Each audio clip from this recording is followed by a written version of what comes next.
आपने अक्सर औकात ये बात सुनी होगी, जिन्नात को इंसान की किसी हरकत से अगर कोई नुकसान पहुंचे तो जिन्नात इंसान से उसका बदला लेते हैं।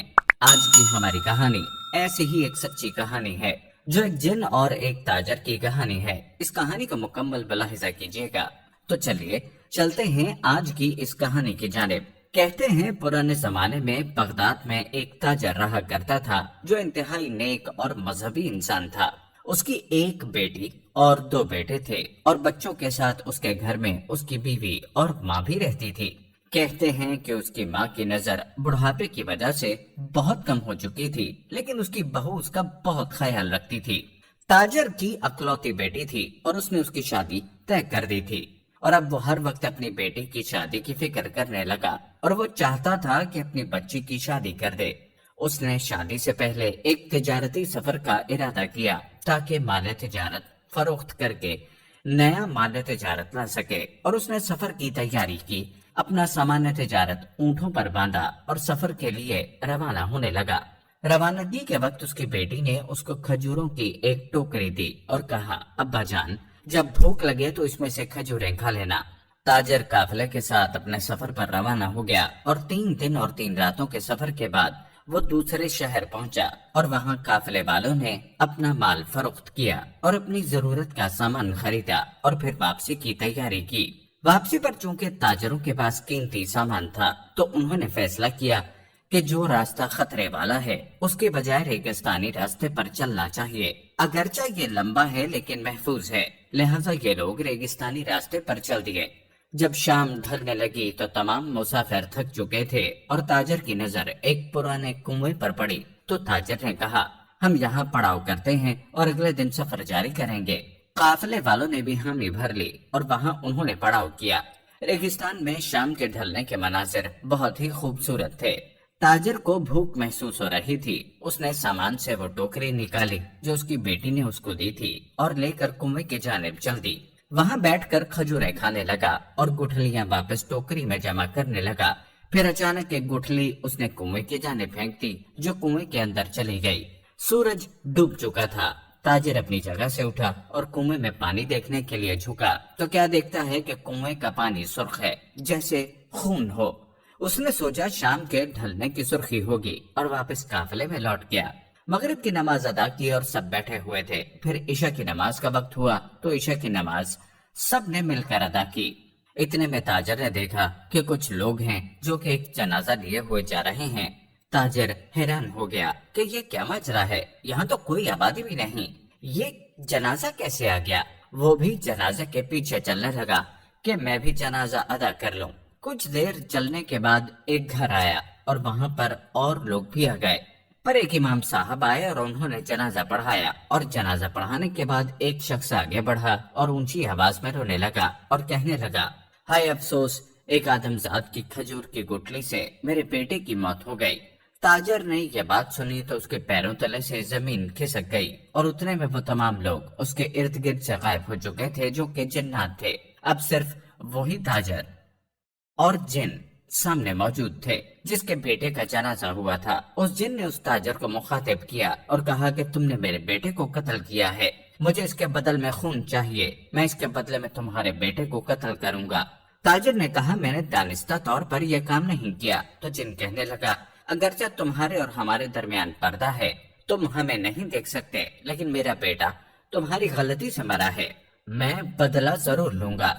ताजिर ने अपने बेटे की जगह जिनसे अपनी जान का सौदा कर लिया और कहा, तुमने अगर ऐसा करना ही है तो तुम मुझे कत्ल कर दो, मेरे बेटे को न कत्ल करो। जिसने ये बात कबूल कर ली। तो ताजिर कहने लगा, मेरे पास कुछ लोगों की अमानतें हैं और मैंने अपनी बेटी की शादी तय की हुई है, मुझे इतनी मोहलत दो कि मैं ये अमानतें अदा कर दूं और अपनी बेटी की शादी करवा सकूं।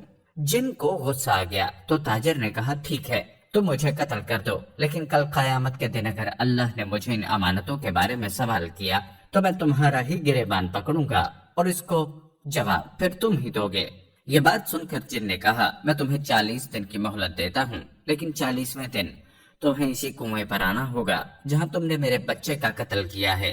ताजिर ने उसको अल्लाह की कसम देकर वादा किया और वापस काफिले में लौट गया। काफिले वालों ने उससे पूछा, तुम किधर चले गए थे। ہم تمہیں آوازیں دیتے رہے لیکن تم نے سنا ہی نہیں اور ایک طرف کو چل دیے۔ تو جواب میں تاجر نے کچھ نہ بتایا اور خاموش رہا۔ اگلے روز اپنے شہر کی جانب یہ لوگ روانہ ہو گئے۔ جب تاجر اپنے گھر پہنچا تو 40 میں سے 9 یا 10 دن گزر چکے تھے۔ تاجر سخت پریشان تھا، اس کو کچھ سوجھ نہیں رہا تھا۔ وہ اپنی ماں کے ساتھ لپٹ کر بہت رویا لیکن اس نے انہیں کچھ نہ بتایا۔ اس کے رویے سے سب پریشان تھے اور تاجر خود بھی پریشان تھا کہ کیا کرے۔ ایک دن اس کا گزر قبرستان کی جانب ہوا تو دیکھا کہ ایک درویش بیٹھے ہیں جو اللہ کے ذکر میں مشغول ہیں۔ یہ تاجر ان کے پاس جا کر بیٹھ گئے اور رونے لگا۔ درویش نے کہا اپنے دل سے خوف نکال دو، ایک روز سب نے اس دنیا کو چھوڑ کر جانا ہے۔ ان لوگوں کو دیکھو جو قبروں میں ہیں اور یہی ہماری منزل ہے۔ وقت مقررہ پر ہم نے اس دنیا کو چھوڑنا ہے تو پھر ڈرنا کس بات کا؟ تاجر نے کہا میرے پاس وقت بہت کم ہے، مجھے کیا کرنا چاہیے؟ تو درویش نے کہا دل سے خوف کو نکالو اور تیاری کرو۔ تاجر نے کہا کیا تیاری کروں؟ درویش نے کہا تم نے جو امانتیں لوٹانی ہیں لوٹا دو، اپنی بچی کی شادی کرو اور اپنی آخرت کا توشہ اپنے ساتھ لے لو، اپنے گناہوں سے توبہ کرو، اللہ سے معافی طلب کرو اور تمہارے پاس جو مال ہے اس پر سب سے زیادہ حق تمہارے گھر والوں کا ہے، پھر ان قریبی رشتہ داروں کا جو ضرورت مند ہیں، اور اس کے بعد شہر کے یتیموں اور ایسے بوڑھوں کا ہے جن کا کوئی کمانے والا نہیں، اور دل سے موت کا خوف نکال دو اور اپنے وعدے کو پورا کرو۔ اور ایک بات یاد رکھو، جانے سے پہلے اپنے دل کے راز اپنے گھر والوں کو ضرور بتانا، اپنے ساتھ نہ لے کر جانا۔ تاجر نے درویش کی نصیحت سنی اور واپس جا کر بیٹی کی شادی کروائی، اور تمام امانتیں لوٹانے کے بعد اس نے اپنے مال سے یتیموں، بیواؤں اور بے کسوں کا حصہ نکالا۔ اور اب اس کے پاس ایک دن تھا کیونکہ سفر کے لیے اس کو 8 دن چاہیے تھے۔ اس نے اپنے گھر والوں کو جمع کیا اور ان کے سامنے ساری بات رکھی۔ سب نے اس کو منع کیا لیکن اس نے کہا میں اپنے رب کے نام پر کیے ہوئے وعدے کو نہیں توڑ سکتا، اور یوں اگلی صبح وہ سفر پر روانہ ہو گیا۔ 8 دن کے سفر کے بعد 40ویں روز وہ اس کنویں پر پہنچا جہاں اس نے وعدہ کیا تھا اور جن کا انتظار کرنے لگا۔ کچھ ہی دیر میں وہ جن نمودار ہوا تو تاجر نے اس کا شکریہ ادا کیا اور کہا میں نے اپنے وعدے کے مطابق امانتیں بھی لوٹا دی ہیں اور بیٹی کی شادی بھی کروا دی ہے، اور میں اپنے وعدے کے مطابق پہنچ گیا ہوں۔ تیرا یہ مجھ پر احسان ہے۔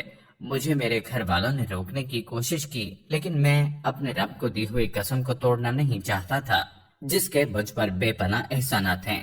جن نے تاجر کی بات سنی تو کہنے لگا اے آدم زاد، تو جس اللہ کو مانتا ہے میں بھی اسی اللہ کا ماننے والا ہوں۔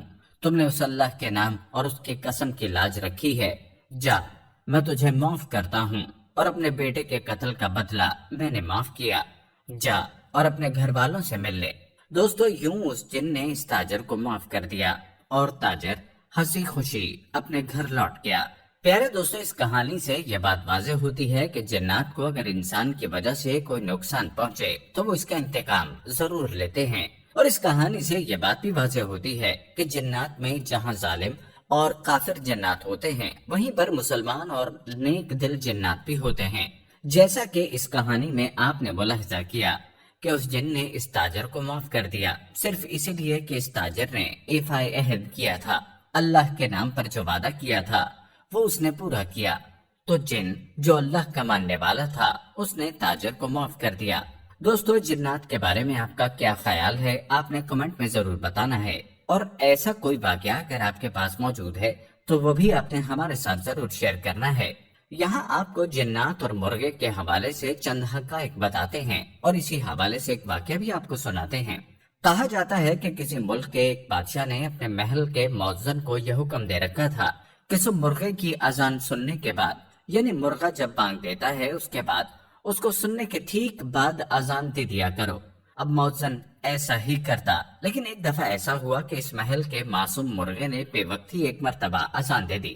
رات کو مرغے نے بانگ دے دی اور مؤذن جس کو بادشاہ سلامت نے حکم دے رکھا تھا اس نے بھی حکم کی تعمیل کی، اور مرغے کی آدھی رات کی آواز کو سنتے ہی مؤذن صاحب نے خود بھی اذان دے دی، جس کی وجہ سے لوگوں کو فجر کے وقت سے پہلے ہی بیدار ہونا پڑا، کیونکہ مرغے نے رات ہی میں اذان یعنی بانگ دے دی تھی۔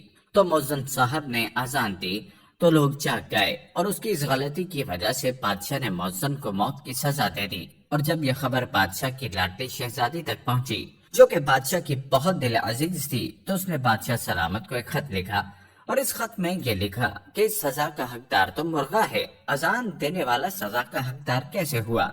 दोस्तों ये बात कई बार देखी भी गई है कि मुर्गा कई मर्तबा बेवक्त ही बांग यानी अजान दे देता है, तो फिर क्या हम इस पर भरोसा कर सकते हैं। दोस्तों इसके अलावा हमारा ये ईमान है कि अल्लाह ताला ने इस दुनिया में किसी भी चीज को बेमकसद पैदा नहीं फरमाया।